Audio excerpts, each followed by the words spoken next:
United Bank and the Junior Board of Directors is proud to support Faribault Community Television.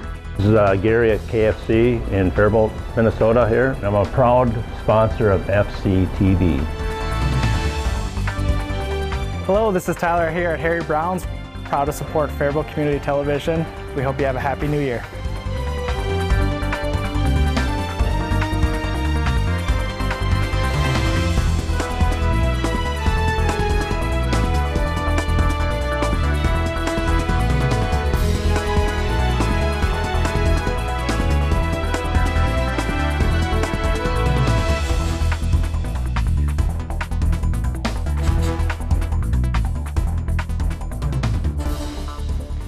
Hi, Dr. Michael Ritchie Eye Clinic. Thanks for joining me, and Happy New Year.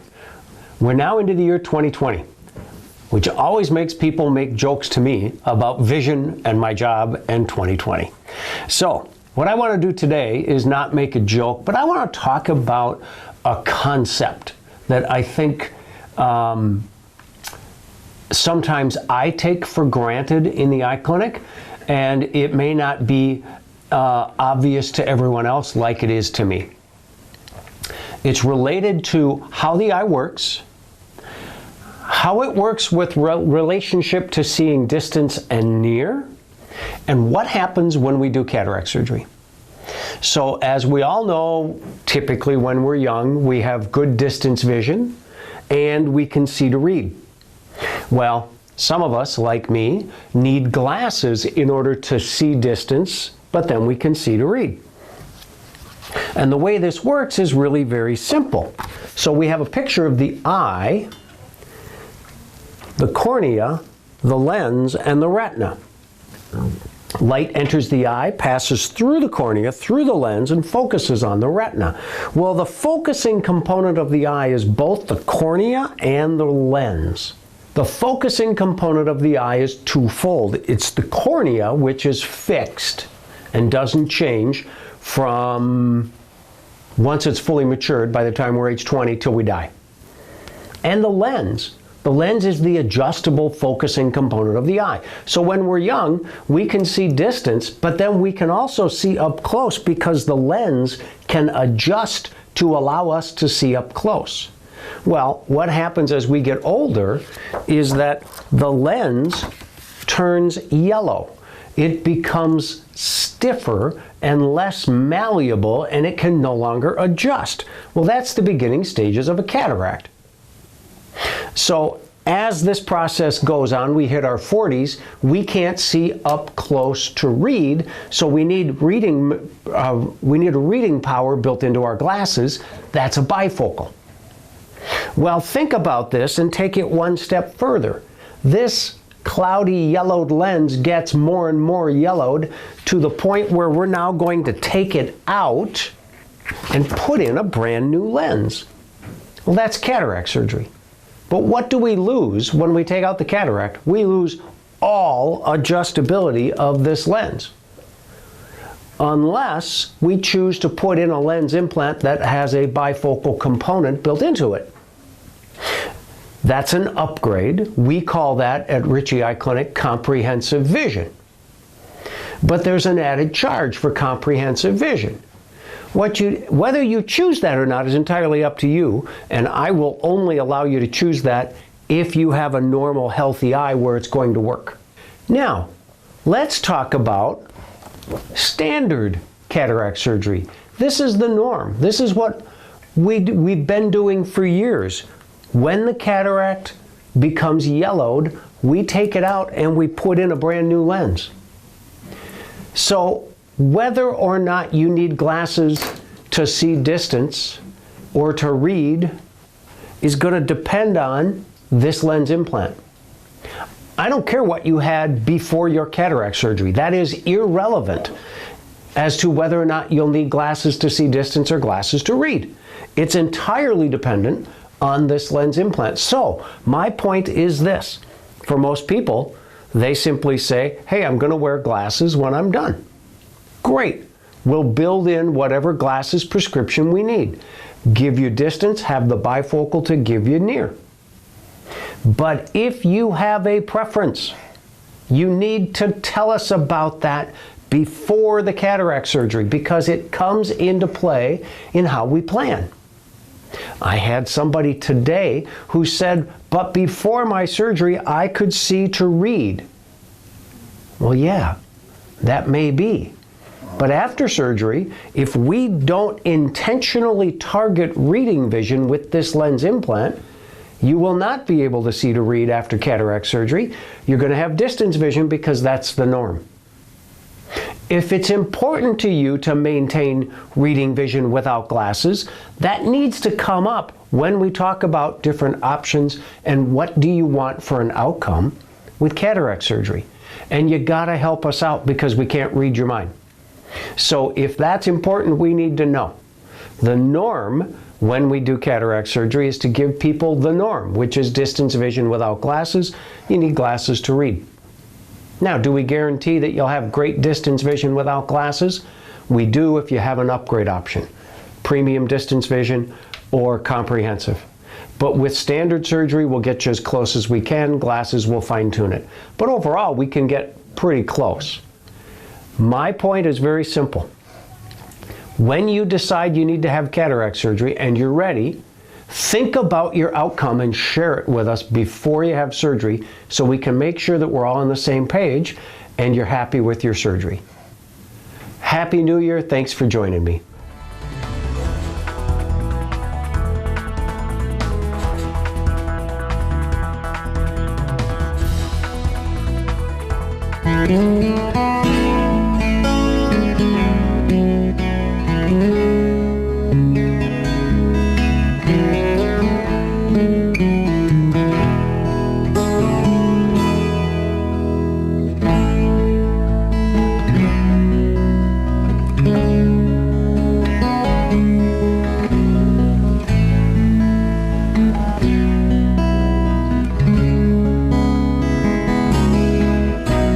Society. My name is Sue Garwood and I'm the executive director here. We're actually in our front part of the museum, and over my shoulder are a couple of volunteers at work, and that's actually what I want to talk to you all about today, is that as we begin our new year, we are always looking for volunteers to help. We have volunteers who are working with collections. Specifically, they're working to process some of our new collections that have come in, doing a little bit of research on them and entering them into the database. Marie is also sitting at the front desk, and for her, she not only does that, but she also answers the phones, she greets visitors and helps them get started on their tours, and even helps with museum store sales. It's important to note that Marie didn't have any of this background or training when she began. She just had a natural interest in local history and a willingness to learn. So you don't have to have previous knowledge in order to help out here at the museum. But you also don't have to necessarily work with the collection. If you're interested in volunteering and helping at the front desk, if that sounds interesting, you don't need to do this part. We've got many of other things to do. Let's go see some of the other things that happened here as a volunteer. Right now I'm in the rare book room. This is also the curatorial office, and there are a number of projects that are ready and waiting for volunteers that don't have volunteers working on them right at the moment. I'm standing in front of a number of Rice County rural school records. It would be really helpful to have a thorough inventory. We have a general inventory of what resources are from what school district, but it'd be really helpful to have a detailed inventory. But maybe inventory or books aren't your thing, and maybe what you'd like to do is to help out with the photo files. We have hundreds of photos that have been well organized by topics, but our finding aid for these is out of date. It would be, if you were interested, it could be that you come in and help us create or update our index for that. Over here, we have some photographs that are organized by family last name. We've got a ton that we could add to that, but we need to have, we want to make sure that they're continuing to be in alphabetical order. One of the tasks that we're looking for is somebody who can help us do some scanning. These are some photos from Camp Knutson, which is the school, the Minnesota State Academy for the Deaf students camp that they went to up north. This is actually their scrapbook, and they have given us the opportunity to scan it. We'll be, of course, returning it to them, but we have a lot of images where we scan them. And actually, that's a beginning of a really exciting opportunity that we're hoping to make use of and expand our participation in an online portal that we use. I think I've introduced it a while back, where we are actually sharing these images online. And we really need some help for people to do some scanning. So that's not front desk work. That's actually at one of our other computers. And once again, just though like with Marie, if you don't have any experience, I'm happy to train you in. Let's go see where else we can work out. One of the volunteer opportunities that we have available, and really we're seeking those who might be interested in doing a bit of research and helping to tell the story of Rice County's history in an exhibit format. This Native American exhibit has been on display now for well over 10 years, and we have new artifacts that have come in, and we want to change things around. So if you're interested in helping us with this exhibit, that's one option. The other is the Bruce Smith exhibit. We certainly want to continue to have a Bruce Smith exhibit, but we noticed that, first of all, it's also been here for a long time, but there's not a lot of labels that tell much about the history. And as time moves on, people's familiarity with Bruce's story is fewer and fewer people really know who he is, and so we want to make sure that the exhibit can tell that story well. So we're looking for somebody who might enjoy football. Whether you know Bruce yet or not, or his story is not important, but if you like to do research and you like to write and you think this is interesting, you can give us a call. Let's see where else we can We've introduced you to Arlene in the past and talking about the textile project that she's had. Arlene's almost done with the grant work, but textiles and donations continue to come in. If doing this kind of work or working with textiles is of interest to you, you can come on in and help us out. So there are a lot of opportunities here at the Historical Society. Whether you like working with the public and want to greet them and make them feel welcome, giving them a tour of the facility or at least getting them started, or if you like working with artifacts and the idea of helping organize and bring in paper documents, or if you like old photos and the idea of looking through 40 years of Faribault's photographic history sounds like a real interesting thing. That's an option. Or if you like working with textiles. All of these things are ongoing projects that we could use volunteer help with. You can invest as much time and interest as you have to the project. If you're only available for 1 day a month, that's great. We can certainly work with that. If you're available an hour every week, we can work with that. Whatever works for your schedule, we can make work with ours. We're at 1814 Northwest 2nd Avenue on the east end of the Rice County Fairgrounds. We're open Monday through Friday from 9 to 4. Other times are available by appointment. You can find us on the web at www.rchistory.org or give us a call at 507-332-2121.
Happy New Year! I'm Alan McCulley from the library.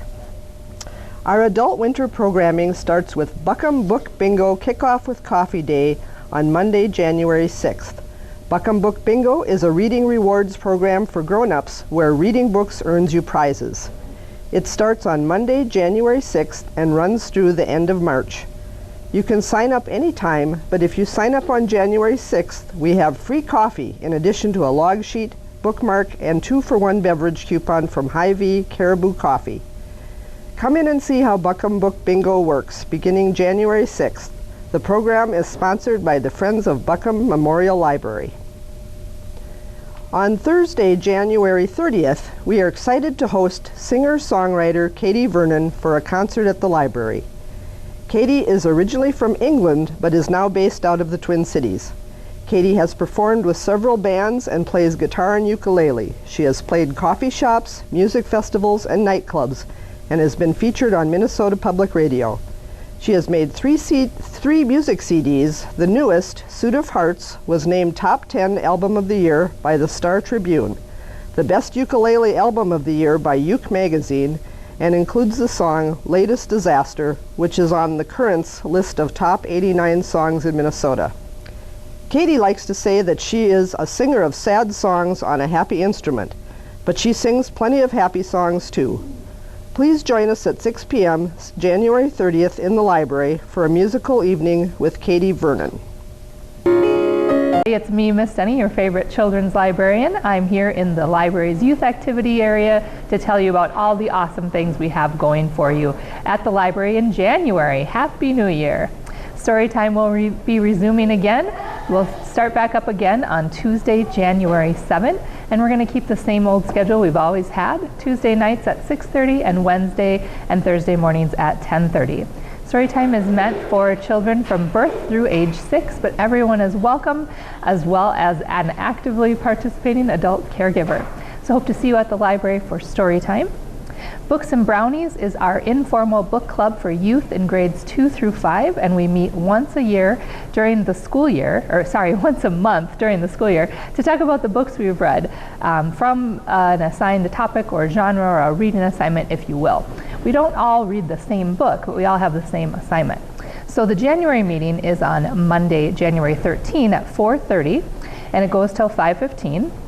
We meet here in the youth activity area, and for January, the assignment is to read at least one of the books nominated for this year's Maud Hart Lovelace Award. Now, there are about 24 books that were nominated for this award in 2 different categories, grades 3 through 5 and grades 6 through 8. It doesn't matter which book you read, it's totally up to you. Just read at least one and come to Books and Brownies on January 13. Prepared to talk about the book you read while we eat some delicious brownies. Now, future meetings will be announced in advance on the library's website and our Facebook page, so I hope you are in tune with both of those. And then the Maud Hart Lovelace Award, I'll talk about that a little bit more later on, but if you want to vote for that award, you have to read 3 of the books nominated. More on that later. Pizza and Pages is our other book club. It's for students in grades 6 through 12, and we also meet once a month during the school year here in the library's youth activity area. So the January meeting will be on Monday, January 27, from 4:30 to 5:15. And the assignment is actually the same. It's usually not, but it's the same this time as Books and Brownies. Read one of the books nominated for this year's Maud Hart Lovelace Award. So more about that award. Maud Hart Lovelace, if you are not familiar, was a Minnesota author, grew up in New Ulm area, and she is famous for the Betsy Tacy books.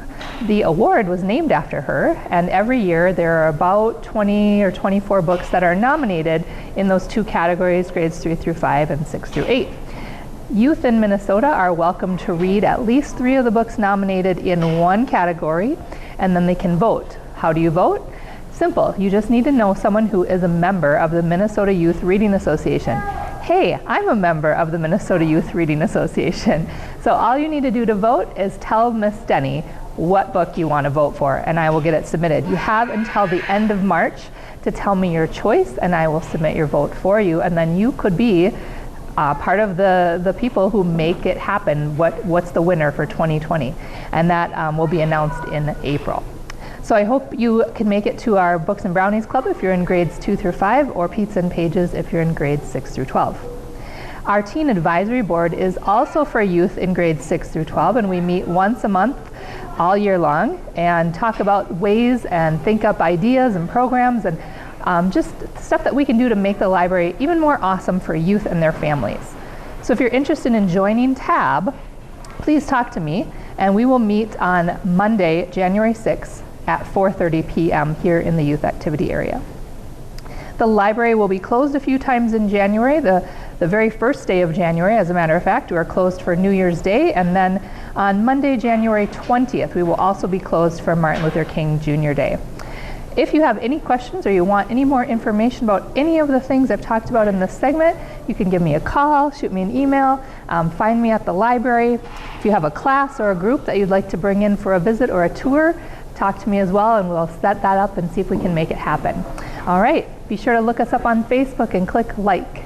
All right, thanks and take care.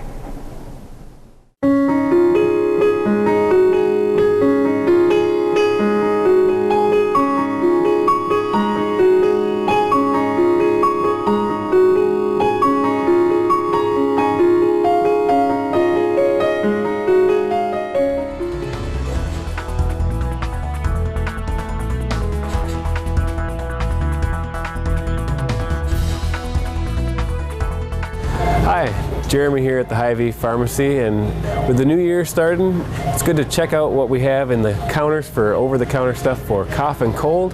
And if you have any questions, which I even have questions, take a look and come over and ask the pharmacist about what kind of symptoms you're having, and they can help you find the right product to get you over that cold.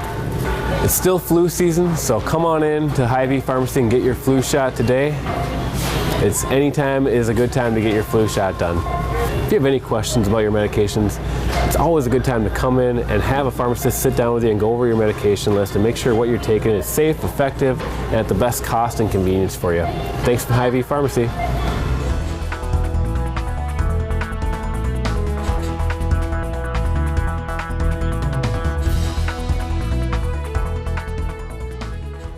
Hi there, Brian Krischke, Harry Brown's Family Automotive. Just wanted to give you good wishes through your new year. Should you need anything from us or wherever you're at in your shopping experience, as far as automotive purchase is concerned, you come on down, see us. We'll be happy to answer any questions that you have.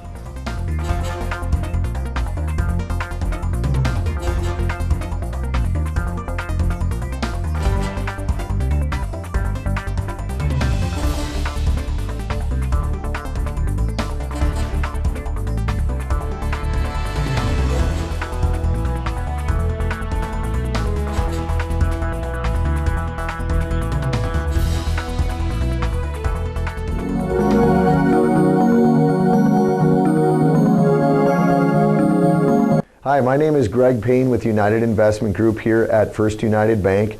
Believe it or not, but this is actually January's episode of our financial topic. We're building a monument of trust through education and communication. And I have done this skit before, this financial topic before, but I thought it's been a while, and I thought maybe I would try it again. But here's 8 questions to ask a or your financial advisor if you're looking for one. Before we get into these 8 questions, I thought it might also be important for someone to just do a little soul searching in terms of, hey, why do you need a financial advisor? What are you looking for? Are you looking for somebody to do a complete financial plan for you? Or are you just looking for somebody to invest and get a Roth IRA open?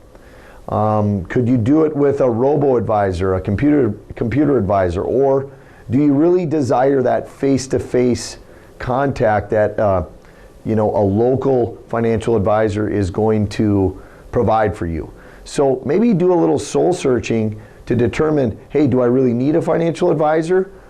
Important stat I did look up here last week. There is about 17% of citizens of the United States of America that do have financial advisors. So there's a big proportion that do not. So on to our questions, okay? What is a fiduciary? So a fiduciary is a financial advisor that makes all decisions in the best interest of the client, okay? Now there is actually a different kind. It's called a suitability versus fiduciary. Suitability means they have to choose an investment or present or sell an investment to the client that is suitable for their risk tolerance, but it may not be in the best interest of the client. It might be in the best interest of the advisor. So make sure that your financial advisor is a fiduciary and is going to do what's in the best interest of you. How do you get paid? Okay, so it's very, very important that the client understands how the financial advisor gets paid, whether that's through commission-based investing at each transaction, or it's a percent of assets under management. And how does that work? Is it quarterly? Is it monthly? How does the actual transaction take place so that the advisor gets paid? Other investment costs. So is there costs inside the mutual funds or the exchange traded funds? Is there custodian fees for an IRA or just a regular brokerage account? Is there any other costs? Make sure that you understand those so that you can understand what are my all-in fees, okay? Qualifications and licenses. So, what's the history of the broker? How long have they been doing it, or the financial advisor? Do they have a Series 7 and a 65, 66 through the state of Minnesota? Are they a certified financial planner, CFP? Do they have other education qualifications like a master's in business? Make sure that you understand, they have all of the licenses so that the array of financial products that are out there, that they actually have the ability to do all of them versus, hey, I only have license to do this, so that's what you're going to get. Investment philosophy and benchmarks, okay? So sit down and interview them and ask them about all of their recommendations, okay? Do they do annuities only, or can they do annuities? Do they do managed accounts with mutual funds and exchange traded funds? What's their risk tolerance preference? Do they like doing individual stocks or individual bonds? Most financial advisors that have been out there for 5, 10, 15 years, they typically try to zone in on certain areas and become an expert at certain areas. So one of the things that I really like to do is I'm very good at 401k rollovers into IRAs. So I have become an expert at getting those rollovers done into an IRA and making sure that the client's risk tolerances are met and the investments are very high quality there. Other financial advisors are great at annuities, okay? Other financial advisors are great at 401k plans for companies, so on and so forth, okay? Customer service, relationship. So what kind of access are you as the client going to have with the financial advisor? Can you call them on the cell phone? Are they going to return your emails?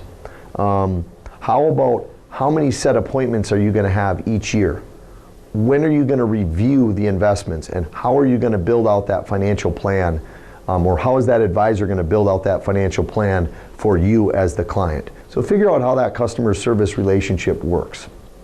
Taxes and estate planning. Is the financial advisor going to give you some assistance in planning your taxes and your estate planning?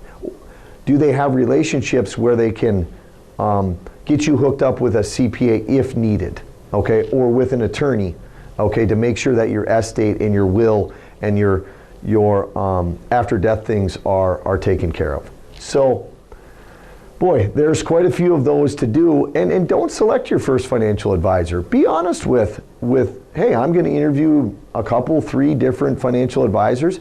Do you have to do it in person? Probably not. You could probably start with a phone call and have a half-hour conversation with 2, 3, 4 different financial advisors.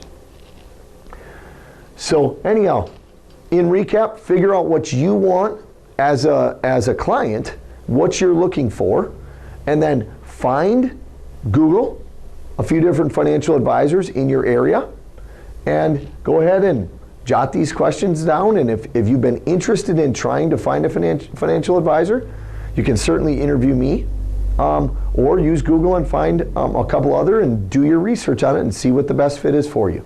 So again, my name is Greg Payne with United Investment Group. We're building a monument of trust through education and communication on financial topics, just like this, partnering with FCTV. And I hope you enjoyed our January episode.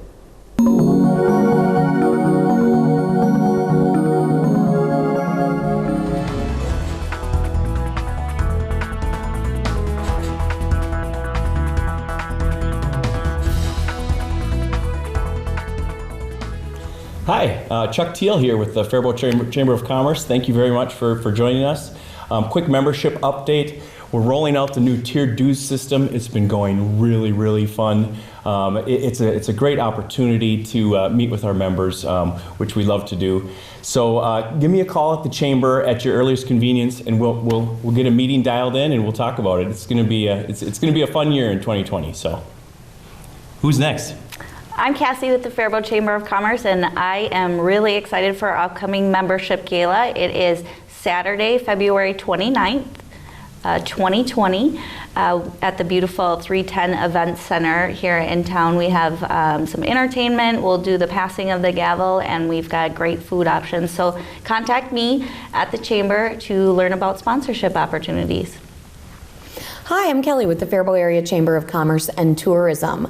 Kicking off on January 3rd, we start Flannel Fridays. That's right, every Friday, join us as we wear flannel to promote the 5th annual Faribault Flannel Formal taking place at the Craft Beverage Curve on February 8th. This fun event has been going on for several years now. There's a hot dish cook-off. We crown the lumberjack and lumberjane of the night. You get a commemorative glass. There's a build your own trail mix bar, lumberjack games, live music, and it's just a heck of a good time. And you can follow along with that event and other area events. There's a lot going on this winter in our area at visitfaribault.com. We've got a calendar you'll want to check out. Happy New Year! Happy New Year! Good job, gang.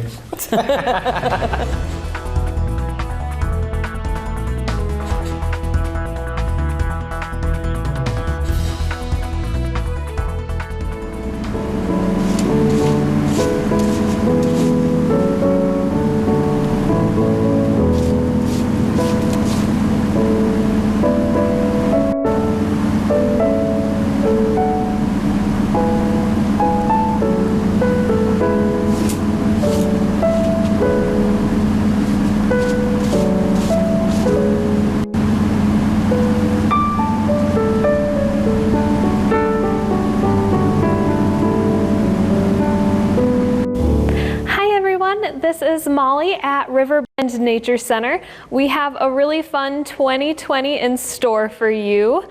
In January, on Saturday, January 4th, we have our Bagels and Birds, which is a monthly program. It's free to come out and enjoy bagels and coffee and watch birds through our windows on the wild viewing area. January is also Learn to Ski Month. So we will be holding Learn to Ski lessons just about every Saturday from 10 to noon, starting on January 11th. So come on out and learn to cross-country ski with us. On Wednesday, January 15th, we have our monthly Lunch and Learn programs. And this month it is 10,000 Feet Up and 10,000 Years Ago by Carrie Jennings from the Freshwater Society. So come on out and learn about how our glacial history impacts how we use the land today. On Monday, January 20th, we have a Schools Out Adventure Day. So school is out of session. Kids can register and come to Riverbend for the day and enjoy fun outdoor activities.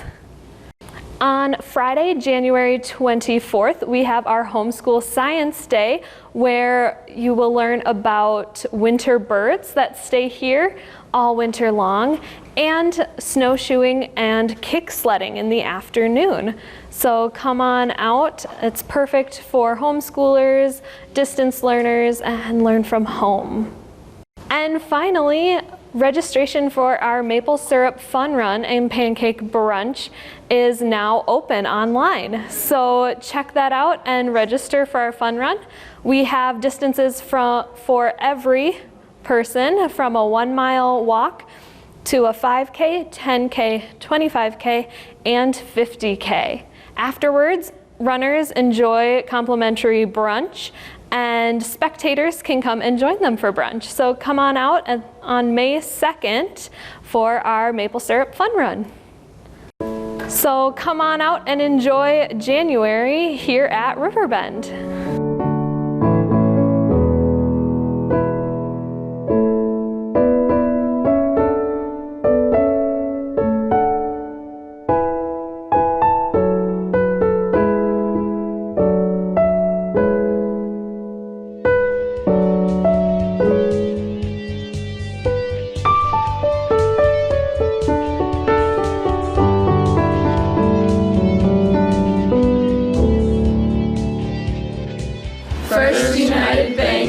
Junior Board of Directors is proud to support Faribault Community Television. This is Gary at KFC in Faribault, Minnesota here. I'm a proud sponsor of FCTV. On behalf of Harry Brown's Family Automotive, we're entering our 53rd year of business, third generation, family owned and operated. We're proud to support Faribault Community Television. We hope you have a happy New Year. Merry New Year.